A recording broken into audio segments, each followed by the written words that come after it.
I'm Michael Carter. My wife didn't just plan to divorce me, she schemed to ruin me with lies of abuse, only to unravel when I exposed her secret lover and a hidden bank account, turning her calculated betrayal into a courtroom collapse that shocked everyone. That worthless piece of garbage deserves to lose everything. The text message hit my phone at midnight on a Thursday. Been a school counselor at Lincoln Middle School in Omaha, Nebraska for 15 years. Been married to Amelia for 11 of those years. Used to think we had something solid. The message wasn't meant for me.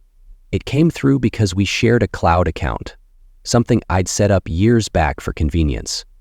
She was texting her sister Megan about me, about our marriage, about what she planned to do to me. I sat in my home office, staring at the screen. Amelia was upstairs, probably asleep or pretending to be. These days I couldn't tell the difference. He's such a weak man. The next message read, "The judge will believe anything I say." I didn't storm upstairs, didn't wake her up demanding answers, just sat there in the dark, listening to the house settle around me. The same house I'd been paying the mortgage on for 9 years. The same house where I'd painted every room, fixed every broken pipe, replaced every worn-out appliance. Something had been eating at me for weeks. Little things. The way she'd grown distant. How she'd started working late, 4 nights a week. Always at her advertising firm, always with deadlines that couldn't wait. How she'd stopped asking about my day, stopped laughing at anything I said, stopped touching me unless she absolutely had to. I'd tried talking to her about it. "We need to work on us," I'd said one evening over dinner. She'd looked at me like I was speaking a foreign language. "Work on what, Michael? Everything's fine." Everything wasn't fine, and now I knew why. I scrolled through more messages. They went back months. Conversations about divorce lawyers, about asset protection, about how to make me look bad in court, about how easy it would be to claim I was controlling, emotionally abusive, maybe even violent. "He never raises his voice," Amelia had written to her sister. "But that's what makes it perfect. I can say he intimidates me with his silence, that he makes me feel threatened even when he's calm." My hands didn't shake. My heart didn't race. I just felt something cold settle in my chest. The woman I'd loved for nearly a decade was planning to destroy me. Not just leave me, destroy me. I closed the phone and went to bed. Amelia was already there, lying on her side, facing away from me. Her breathing was steady, peaceful. I lay down next to her and stared at the ceiling until dawn broke through the bedroom windows. When she woke up the next morning, I made her coffee like always, kissed her goodbye like always, told her to have a good day like always. But something had changed. She just didn't know it yet. I met Amelia at a teachers' conference in Lincoln a decade ago. She was there representing her advertising company, trying to land contracts with school districts. Smart, beautiful, ambitious. We talked for hours that first night, sitting in the hotel bar until they closed it down. She was nothing like the other women I dated. Where they were quiet and predictable, she was bold. Where they were content with small-town life, she wanted more. She made me feel like I could be more too. We married 3 years later. Small ceremony, just family and close friends. I thought I was the luckiest man alive. The early years were good. She helped me see possibilities I'd never considered. Encouraged me to apply for the head counselor position at Lincoln, pushed me to finish my doctorate degree. I supported her career moves too. When Vortex Solutions offered her a senior advertising position, I celebrated with her. When she wanted to renovate the bathroom, I learned how to install tiles myself to save money for better fixtures. But somewhere along the way, my support stopped being enough. The promotions I got weren't impressive enough. The money I made wasn't substantial enough. The life we'd built together wasn't exciting enough. "You're comfortable being mediocre," she'd said during one of our last real conversations 8 months ago. "That's your problem, Michael. You don't want anything badly enough to fight for it." I tried to explain that I was content, that helping kids navigate their problems, making a difference in their lives, that mattered to me, that coming home to her each night, building something stable together, that was what I wanted to fight for. She just looked at me with something close to disgust. "You sound like an old man." "Michael, I'm chasing bigger dreams than this small life." The warning signs had been there for weeks. Phone calls that ended when I walked into the room. Weekend trips to visit her sister that I somehow wasn't invited to. New clothes, new perfume, new attitude. I need space to figure things out, she'd told me in April. We'd been sitting at the kitchen table after dinner. Maybe we should consider a trial separation. I'd asked her to try counseling first. She'd agreed, but only showed up to 3 sessions, spent all of them explaining why our problems were fundamentally my fault, how I didn't understand her needs, how I never listened, how I made her feel trapped. The counselor, Susan Marshall, had looked at me after Amelia stormed out of the 3rd session. Sometimes, she'd said carefully, one person decides they're done long before they tell their partner. Now, reading those text messages, I understood what Susan meant. Amelia hadn't been trying to fix our marriage. She'd been building a case against it, against me. And I'd given her 11 years of ammunition without even knowing I was loading the gun. I spent the next 5 days reading every message in that thread, dozens of them, going back weeks. Conversations about divorce lawyers, about asset protection, about how to make me look bad in court, about how easy it would be to claim I was controlling, emotionally abusive, maybe even violent. He never raises his voice, Amelia had written to her sister. But that's what makes it perfect. I can say he intimidates me with his silence, that he makes me feel threatened even when he's calm. My hands didn't shake. My heart didn't race. I just felt something cold settle in my chest. The woman I'd loved for nearly a decade was planning to destroy me. Not just leave me, destroy me. I closed the phone and went to bed. Amelia was already there, lying on her side, facing away from me. Her breathing was steady, peaceful. I lay down next to her and stared at the ceiling until dawn broke through the bedroom windows. When she woke up the next morning, I made her coffee like always, kissed her goodbye like always, told her to have a good day like always.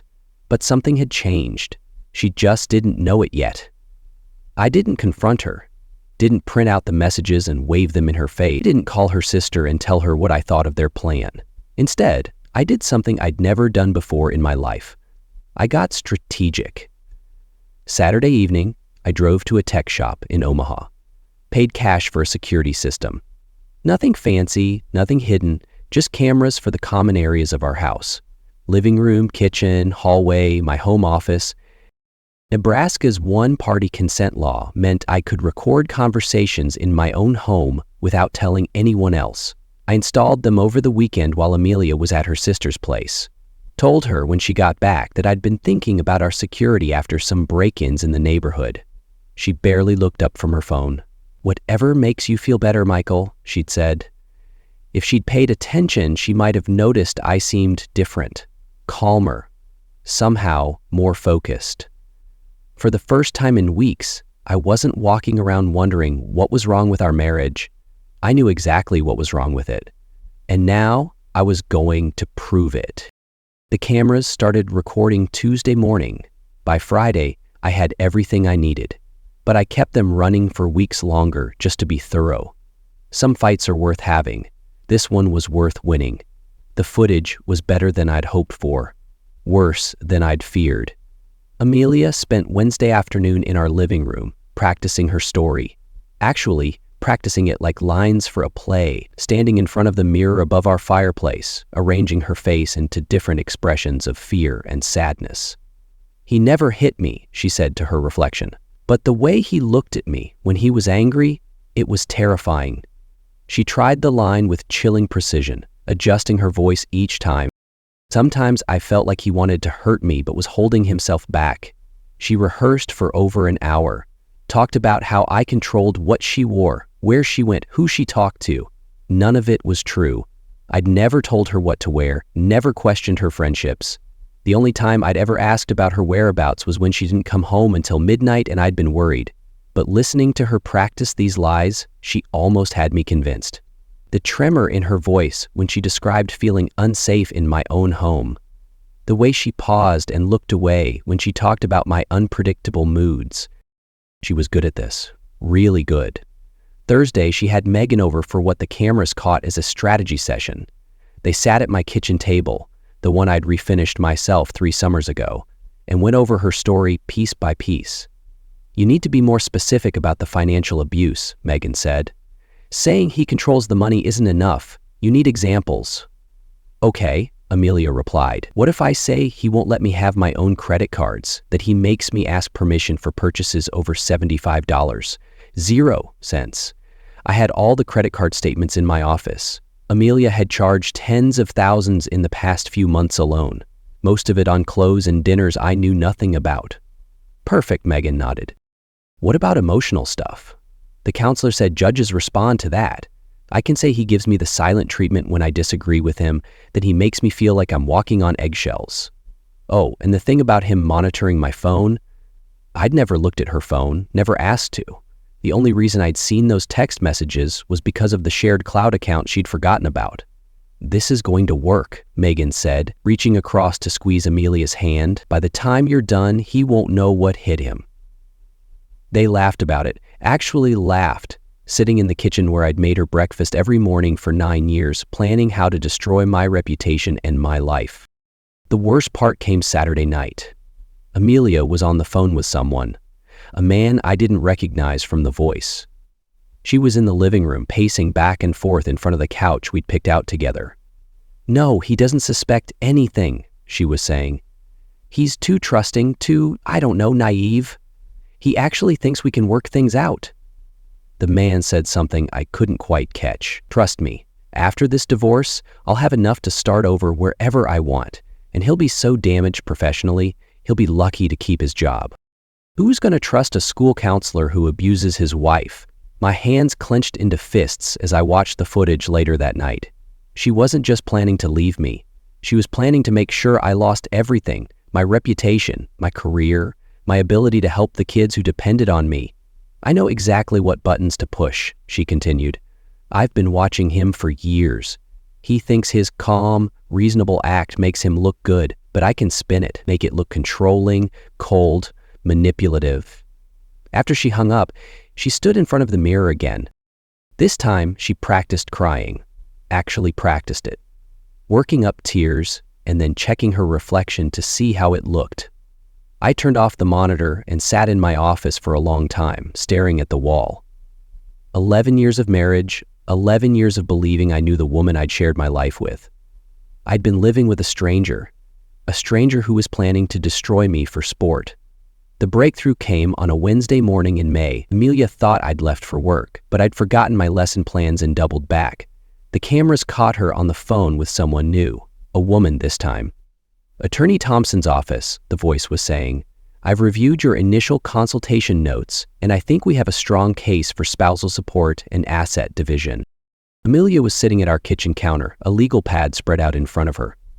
What about the emotional distress claim? I've been documenting everything like you suggested. Excellent. Now, you mentioned there were no witnesses to the alleged abuse. That could be a challenge. But if you have medical records. I don't have any, Amelia said quickly. He was too smart for that. Never left marks. It was all psychological. The attorney was quiet for a moment. In that case, we'll need to rely heavily on your testimony and any supporting evidence of controlling behavior. Text messages, emails, financial records showing restricted access. I watched Amelia nod eagerly. I can get all of that. And my sister will testify she's seen how he treats me. Good.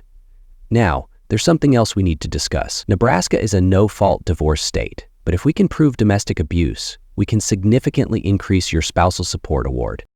The judge will want to see a pattern of behavior. How do I prove a pattern? Amelia asked.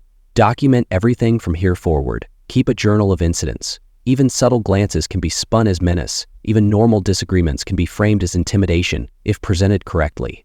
My stomach turned as I watched my wife nod along to instructions on how to fabricate evidence against me. She was taking notes, writing down phrases like, felt threatened and afraid to disagree. One more thing, the attorney continued. You'll want to establish a pattern of isolation. Can you show that he discouraged your friendships or career advancement? Actually, yes, Amelia said, her voice brightening. He always seemed uncomfortable when I worked late or traveled for business. I can say he made me choose between my career and keeping peace at home. That was a lie. I'd supported every promotion, every business trip, every late night she said she needed for work. I'd been proud of her success, even when it meant eating dinner alone or spending weekends by myself. Perfect, the attorney said. With proper documentation and testimony, We should be able to secure substantial monthly support. Given his income and the length of your marriage, you're looking at potentially permanent alimony." After she hung up, Amelia sat there for a while, writing in what looked like a journal. When she was done, she called Megan. "It's happening," she said when her sister picked up. "The attorney thinks I can get permanent alimony and probably the house, too. All I have to do is make him look like a monster." "Are you sure you want to go that far?" Megan asked. "I mean, Michael's not actually a bad guy. He's weak," Amelia snapped, "and weak men deserve what they get. Besides, it's not like I'm sending him to prison. I'm just taking what I deserve for wasting 11 years of my life." She talked for another hour about her plans, about the condo she'd already picked out uptown, about the business she wanted to start with her divorce settlement, about the man she'd been seeing, a detail that made my chest tighten with something between pain and rage. When I got home that evening, she was making dinner, smiling, acting like the loving wife she'd never actually been. "How was your day?" she asked, the same question she'd been asking for 11 years. For the first time, I didn't answer honestly. "Fine," I said, "just fine."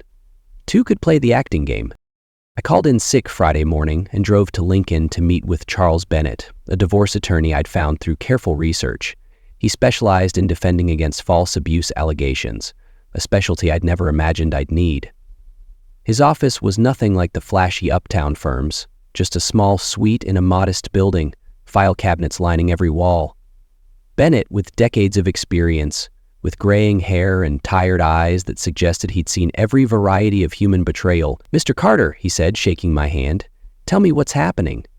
I laid it out for him, the text messages, the recorded conversations, 4 weeks of footage showing my wife rehearsing lies and coordinating with her sister to commit perjury.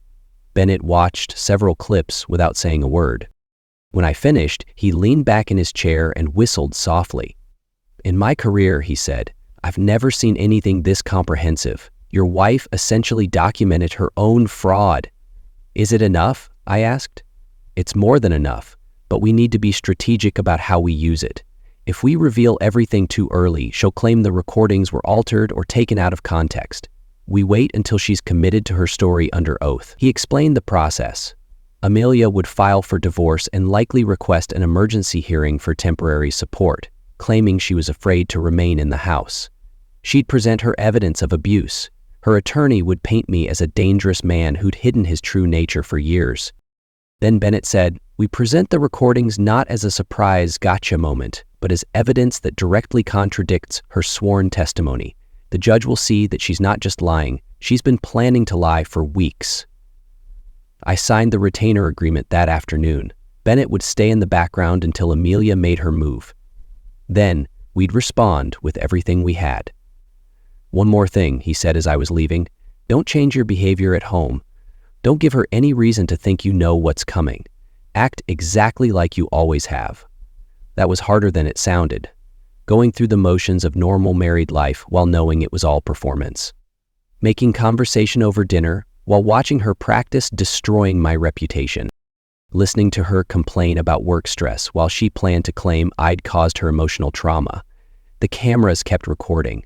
Every day brought new evidence. Amelia coaching Megan on her testimony, phone calls with her attorney about maximizing her settlement, conversations with friends where she tested out different versions of her story. "The thing about Michael," she told her friend Catherine over coffee Tuesday afternoon, "is that he's got everyone fooled. People think he's this gentle, caring guy because that's what he shows the world. But at home, he's cold, controlling. Sometimes I feel like he's just waiting for me to give him an excuse to really lose it." Catherine looked uncomfortable. "I don't know, Amelia. I've known Michael for years. He doesn't seem like—" "That's exactly what I'm talking about," Amelia interrupted. "He's got this mask he wears in public, but behind closed doors, it's different. Trust me." Watching that conversation, I realized something that chilled me more than all the rest of it combined. Amelia wasn't just planning to lie about me in court. She genuinely seemed to believe her own lies. Somewhere in her mind, she'd convinced herself that I actually was the man she was describing. That night, she came to bed later than usual. I pretended to be asleep as she settled in beside me. "Michael," she whispered. I didn't respond. "I know you're awake," she said softly. "We need to talk tomorrow." My blood turned to ice. After weeks of careful planning, was she finally ready to make her move? She filed the papers on a Wednesday morning in June. I was at school when the process server found me handing over documents that painted me as a psychologically abusive husband who'd isolated and controlled his wife for years. The emergency hearing was scheduled for the following Monday. According to the filing, Amelia was requesting temporary custody of all marital assets, exclusive use of our home, and monthly support while she recovered from years of emotional trauma. I called Bennett immediately. She took the bait, he said. Now, we wait for her to commit to her story, under oath. The hearing lasted hours. Amelia sat at the plaintiff's table in a conservative black suit, looking fragile and frightened. Her attorney, Christine Porter, presented a compelling case. 11 years of marriage to a man who appeared supportive in public but was controlling and emotionally abusive in private. Amelia testified for hours. She talked about how I monitored her spending, discouraged her friendships, and used silent treatment to punish her for asserting independence. She described feeling terrified to disagree with me, claiming I had explosive anger that I carefully hid from others. Megan testified next, confirming that she'd witnessed my controlling behavior and had seen her sister become a shadow of herself during our marriage. The judge, Honorable Margaret Ellis, listened intently. When Porter finished presenting her case, she looked ready to grant everything Amelia had requested. Then Bennett stood up. "Your Honor," he said calmly, "the defendant would like to present evidence that directly contradicts the testimony we've just heard." He connected his laptop to the courtroom's display system and played the first video. Amelia, practicing her testimony in our living room mirror. The entire courtroom watched as she rehearsed the exact words she'd spoken under oath earlier. Porter objected frantically. The judge overruled her. Bennett played clip after clip.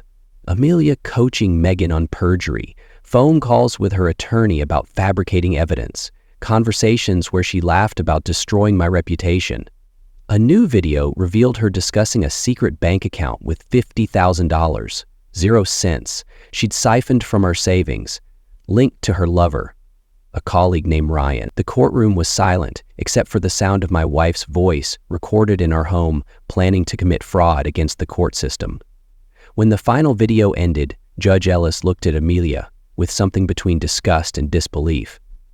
"Counselor Porter," she said slowly, "I'm going to ask you one more time if your client wishes to modify her testimony." Amelia sat frozen, her face drained of color. Porter whispered urgently in her ear. But it was too late. The damage was done. The revelation of her affair and hidden funds stunned the room, shattering her victim narrative. Judge Ellis dismissed the case with prejudice and awarded me exclusive use of all marital assets pending final divorce proceedings. She also referred the matter to the district attorney for potential perjury charges. Amelia stumbled out of the courtroom without looking at me once. The divorce was finalized 4 months later. Amelia got nothing beyond her personal belongings and her car. No alimony, no property settlement, no spousal support. Her attorney had withdrawn from the case the day after the hearing, leaving her to represent herself. She moved back in with Megan while looking for work. Word had gotten around about what happened in court. The advertising industry in Omaha isn't that big, and her reputation for dishonesty made her essentially unemployable. I stayed in our house for another year, then sold it. Too many memories of a life that had never been real. I bought a smaller place closer to school with a workshop where I could build furniture in the evenings. The kids at Lincoln noticed the change in me, calmer, somehow more centered. I'd learned something valuable about trust, not to give it away easily, but not to become cynical either. Some people are worth the risk. Others show you exactly who they are if you pay attention. I ran into Amelia once about a year later at a grocery store downtown. She looked older, tired. We nodded politely but didn't speak. There was nothing left to say. Last month, I started dating again, a teacher named Claire who works at the elementary school across town. She's kind, honest, straightforward about what she wants. We take things slow, but there's something real there, something that feels like foundation instead of performance. Some evenings I sit on my porch and think about those weeks when the cameras were running, how close I came to losing everything to someone else's lies, how important it was to let the truth speak for itself instead of trying to fight fiction with emotion. I didn't win a perfect life, but I reclaimed my name. Truth doesn't erase the scars, but it builds a quieter strength, one that carries me forward, flawed but free. The best revenge, I learned, isn't getting even, it's getting free.